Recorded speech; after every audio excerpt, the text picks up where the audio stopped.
After the Emperor and Noble Consort swapped bodies, a beautiful lady was sitting sideways by the window overlooking the pavilion below when she heard movement from outside.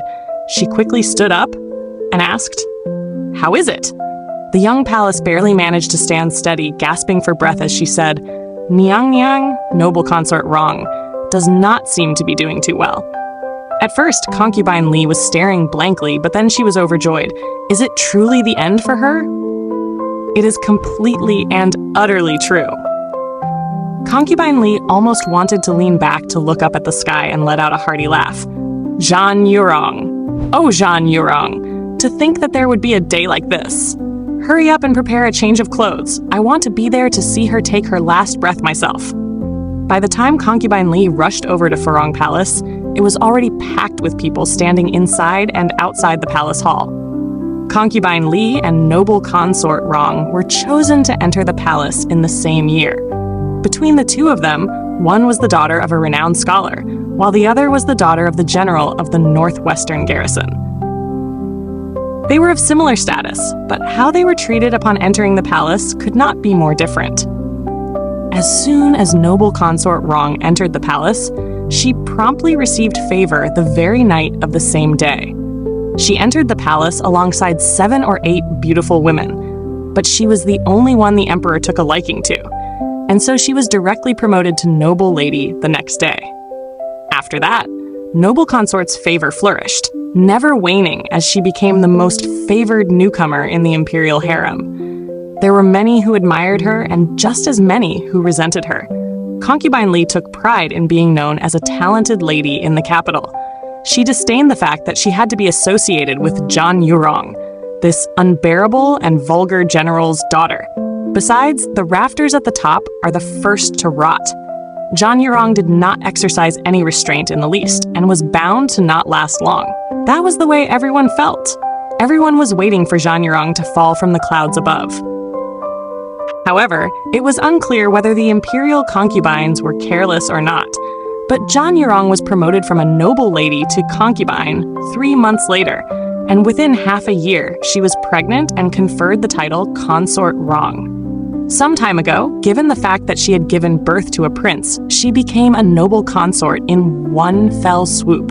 There was no imperial noble consort at the present, and across the 6 palaces, Zhan Yurong was merely a step away from the empress. Zhan Yurong's favor was unprecedented, and not even the emperor's own cousin could compare. How much longer will they allow something so disgraceful to go on? Concubine Li was so angry she wrung her square handkerchief. Why is it her? How is it that no one else has caught the emperor's eye? However, Zhan Yurong was promoted so quickly that the slander and schemes taking place behind her back were equally astonishing. She attracted too much attention in the imperial harem. From the moment she entered the palace, she was the first to be chosen to serve in bed, the first to be promoted, and the first to become pregnant. Even if the emperor bestowed some sort of reward, she would also be the first to have it ostentatiously carried back to Furong Palace. Zhan Yurong had a bad reputation throughout the imperial harem, but now her retribution for solely dominating favor had finally come. A few days ago, His Majesty led his concubines to appreciate the lotuses. While on the boat, Noble Lady Ya accidentally fell into the water. The emperor saw this and immediately jumped into the water to rescue her. Noble Consort Rong happened to be standing at the edge of the boat, so when the emperor stepped onto the edge of the boat and jumped off, it violently rocked the boat. Noble Consort Rong also fell into the water just like that. As soon as the surrounding attendants saw the situation, they disregarded everything and all jumped in, throwing themselves into the water to rescue them. His Majesty carefully held Noble Lady Ya in his arms and swam back. After carefully setting Noble Lady Ya down, His Majesty discovered that Noble Consort Rong had also fallen into the water. The Emperor caressed Noble Lady Ya's forehead once more before going back into the water to look for Noble Consort Rong. The attendants all came together to stop him, but the Emperor insisted on doing so. However, by the time everyone finally found Noble Consort Rong, something unexpected happened. Noble Consort Rong had already lost consciousness, so the Emperor gave her air through mouth to mouth. The Emperor also felt lightheaded. perhaps from holding his breath underwater for too long that he lost consciousness as well. When the emperor fainted, the palace maids and eunuchs were all frightened to death and frantically transported him back by imperial carriage in great haste and summoned an imperial physician. The concubines in the palace all crowded into the palace of heavenly purity, waiting for the emperor to regain consciousness. As for noble consort Wrong, the concubines all came to a mutual understanding and forgot about this person. Even the empress was so worried about the emperor's condition that she forgot to summon an imperial physician for noble consort Wrong. Noble Lady Ya, who was the emperor's dear cousin, burst into tears before the emperor's bed. When the emperor woke up, he looked around in a daze before blankly staring at Noble Lady Ya. As soon as the empress saw this, she hurried over and said, "Your Majesty, are you feeling much better now?" The emperor was startled, then he said in a hoarse voice, "Much better." Before the concubines could rejoice, they heard the next thing the emperor asked about. "What about noble consort Wrong?" "Oh dear, are you still thinking of that little bitch at this time?" The concubines all clenched their handkerchiefs, and the smile on the empress's face went imperceptibly stiff. "Noble consort Wrong will naturally make a steady recovery. I already sent someone to take care of her a while ago. Your Majesty need not worry about her. Please be at ease and take the time to recuperate." "No, I have to go see her in person." Noble Lady Ya could only helplessly look on as her big cousin walked right past her. Ever since her big cousin woke up, he didn't even ask her a single word, and the only thing that kept coming out of his mouth was noble consort Wrong this, noble consort Wrong that. Zhan Yurong was nothing more than a shield for her to hide behind, so why should he need to go to her? What happened next was even more shocking. It was one thing for the emperor to humble himself to go and see noble consort Wrong in person, but he even wanted to stay the night at the noble consort's palace. The empress frowned and immediately advised, "Your Majesty, this is improper. You are the most powerful ruler standing above all. You should send a concubine to the palace of heavenly purity to serve you. How can you stay the night at a concubine's palace?" If the emperor wished to stay the night, it would have to be at the empress's palace. This was a privilege that only the empress was entitled to as the legitimate wife. But the emperor said, "It is no matter. Seeing as she is rather unwell, I will not be at ease if I am not watching over her myself." Noble consort Wrong was lying in bed with a pale face. She looked at these women standing before her bed with a rather strange look in her eyes, as if this was the first time they met. What more could the empress say? She could only suppress her emotions, suppress her unwillingness, and lead the concubines out. Before many of the concubines went out, they saw that the emperor was no longer there and turned back and fiercely glared at noble consort Wrong. Even Noble Lady Ya deliberately walked over towards the end, coldly eyeing noble consort Wrong before she let out a scoff and whispered, "You are just a substitute. Do not forget your own duty." The emperor stayed overnight in Furong Palace for 3 consecutive days, and the concubines across all 6 palaces also secretly cursed noble consort Wrong for 3 days. Today, the news of noble consort Wrong's grave illness seemed to have grown wings and spread across the 6 palaces in an instant. Concubine Li happily and cheerily came, and when she arrived outside of Furong Palace, she discovered that many of the concubines were already waiting there. Everyone was waiting for noble consort Wrong to lose her good fortune and fall from grace from here on out. Noble consort Wrong kept coughing in the inner chamber, nearly unable to catch her breath. Oneshot from the general's manor came and knelt in front of the noble consort's bed, weeping as she wiped away noble consort Wrong's fine sweat. "Young miss, how many storms have we had to weather in the past? You must pull through this time too." In the past? This beautiful lady's hair was disheveled around her temples, making her appear too weak to stand up to the wind, but the look in her eyes was nevertheless that of extreme vigilance in contrast. Someone poisoned her in the past too? Oneshot's attention was fully focused on noble consort's old ailments, and did not notice the strange wording coming from her young miss. Oneshot felt aggrieved and said, "Isn't that so? Ever since you became pregnant, there were things laced with poison. musk incense, and wicked people using pins and needles. We never had any peace in Furong Palace. Noble Consort Rong barely managed to stop coughing and struggled to say, "Then why not tell the Emperor?" What use would there be in saying anything? And Shang's tears swiftly fell. He only wants to push us into the fire and let us burn. How could he be genuinely concerned about young Miss's life or death? Young Miss, please bear with it. The General and Madam are trying to find a way to use a token to enter the palace and see you. Noble Consort Rong leaned back against the pillow, unable to find the words to say for a long time. The Empress was aloof and distant. Her dignified yet cold voice rang out from outside. Imperial physician, what happened to the Noble Consort? The Noble Consort caught a cold, and her old ailments have relapsed. Oh, so it is an old ailment. Then you all can treat it. If it can truly be treated, Bengong will certainly reward you handsomely. There was also the sound of another voice outside promising to do so. Noble Consort Rong heard it and only felt that it was rather ironic. How dare they? Fortunately, Yair is still good. A greeting came from the door, and it turned out to be Noble Lady Ya. The Empress's warm, gentle laughter could be heard. Noble Lady Ya, you also came. Yes, I heard the Noble Consort was ill, so I brought her favorite lotus seed soup and came to see her. Noble Lady Ya has always been so considerate. No wonder His Majesty loves you so dearly. Noble Lady Ya was quick to say, Niang Yang surely must be joking. With the Noble Consort here, how could I dare to speak of this? Noble Consort Rong is obviously the one His Majesty favors the most.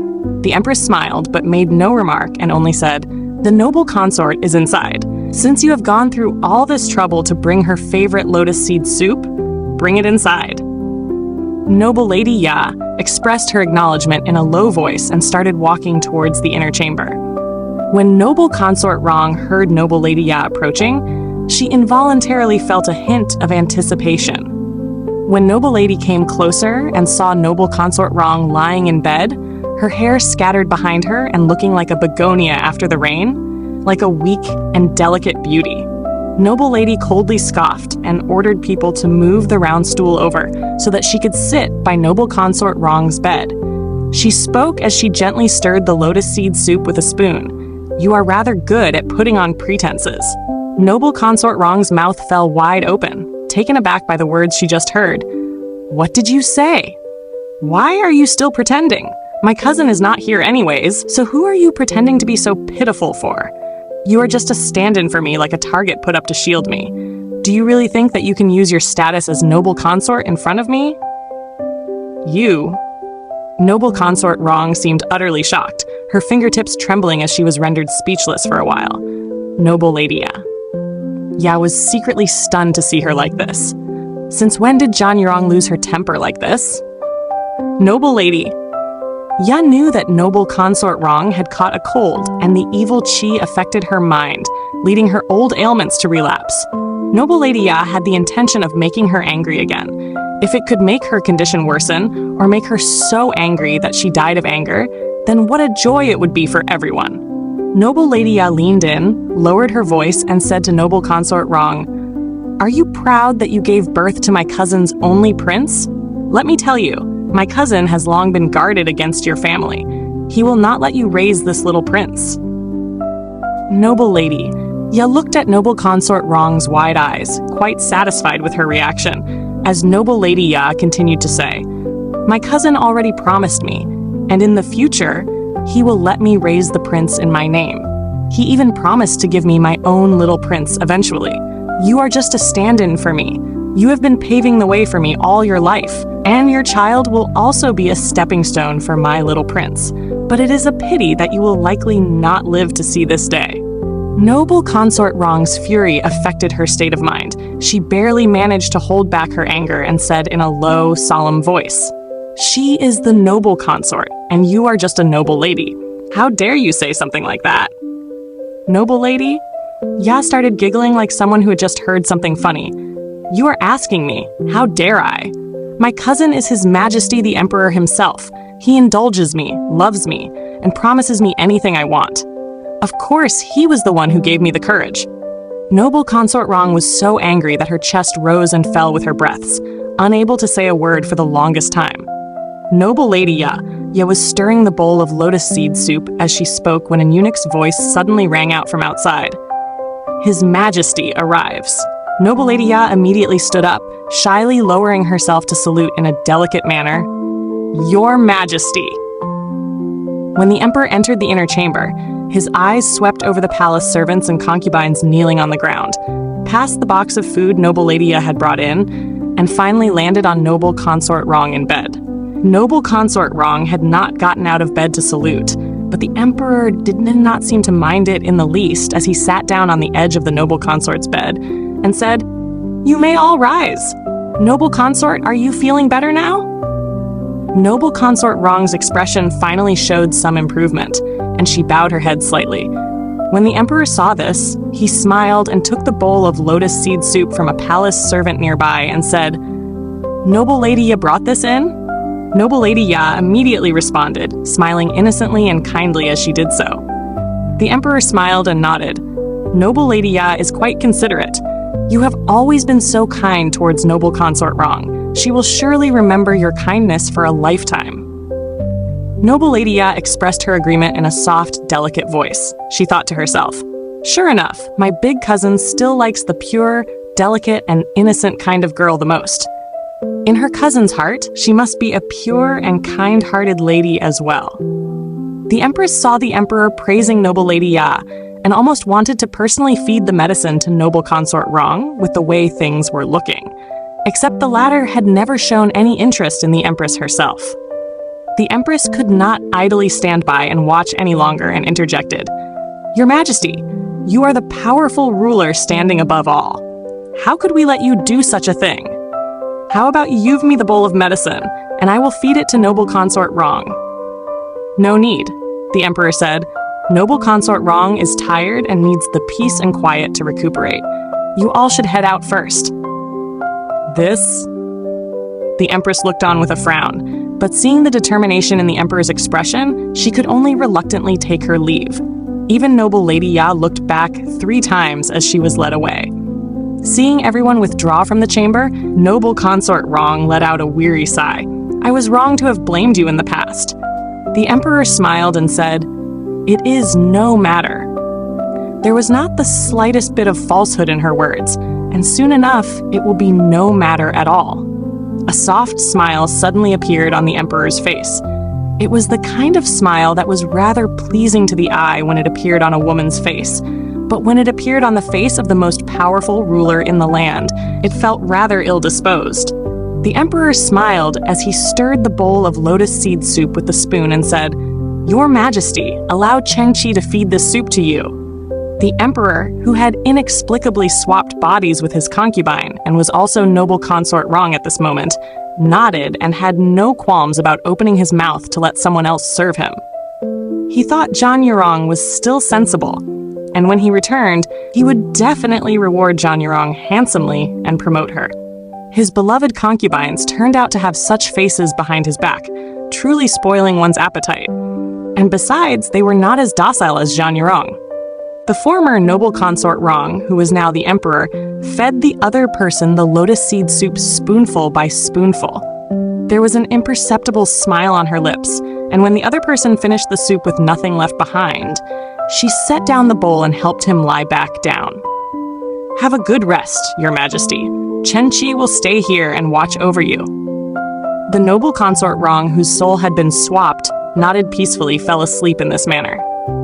Even as he was falling asleep, he was still saying, Ronger, rest assured, I will be good to you in the future and let you become the most powerful and favored concubine across the 6 palaces. Thank you, Your Majesty, she responded with a smile. After sitting and watching this particularly delicate emperor for a while, she slowly leaned over and whispered into his ear, softly calling out, Your Majesty? There was no response from the other person. The Emperor stared intently at Noble Consort Rong's beautiful, serene face and suddenly burst into uncontrollable silent laughter. Oh, Your Majesty, she would much rather be the Emperor than to be a favored concubine. As long as you are dead, who would know that there is another person within the shell of the present-day Holy Emperor? Don't worry, Your Majesty, you only fell ill and died after drinking Noble Lady Ya's lotus seed soup. Soon enough, your dear cousin will go down to the underworld to serve you." The emperor left with such a smile. As he walked through Furong Palace, he happened to see a wet nurse holding a little prince and coming over. The little child's face was red from crying as he kept begging for his mother. The wet nurse nearly collapsed out of fright, but the emperor did not find him to be a disobedient child and carefully took the little prince into his arms in a quite familiar manner. "My little prince, your mother, she just fell asleep. In the future, your father emperor will love you dearly." The hiccuping child who was crying just now miraculously stopped crying and nestled into the emperor's neck and fell asleep from exhaustion. The wet nurse was so frightened by the sight of this that she was about to go over and pick up the little prince when the emperor stopped her. "You may go. He will be living with me in the Palace of Heavenly Purity from now on." The palace servants looked at one another, not understanding what was happening. The emperor held the child with one hand and strode out. As he sat atop the swaying Imperial sedan, he looked up and looked into the depths of the palace. The glazed roof tiles of the Forbidden City were shining brightly beneath the blue sky. Zhan Yurong softly chuckled. After all, she had been a favored concubine for nearly the past 2 years, and she was quite familiar with the emperor's every move. Impersonating the emperor would hardly be a problem at all. She never expected that the heavens above would be toying with them like this. Since the heavens have given her this opportunity, it would be impolite for her to refuse. If given the choice, why would she still want to be a favored concubine?